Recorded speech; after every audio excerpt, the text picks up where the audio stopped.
धुलो खोर्सानी सुकेको खोर्सानी छ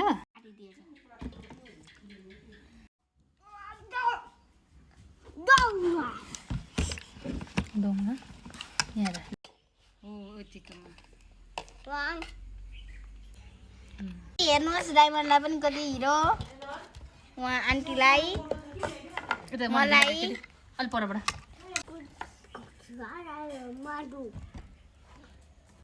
साथीहरू यो कस्तो खालके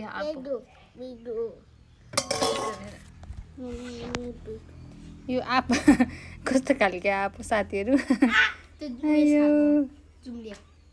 अर्को एउटा छ त्यो निकालिदियो दाइमले कस्तो किसिमको आप अरे बेबी हेर न आप कस्तो मुख भयो आपको मुख पनि छ यो पनि आदि आप चाहिँ साथीहरू तपाईहरुले यस्तो किसिमको आप देख्नु भएको छ तपाईहरुले हेर्नुस् त यो बनाछ है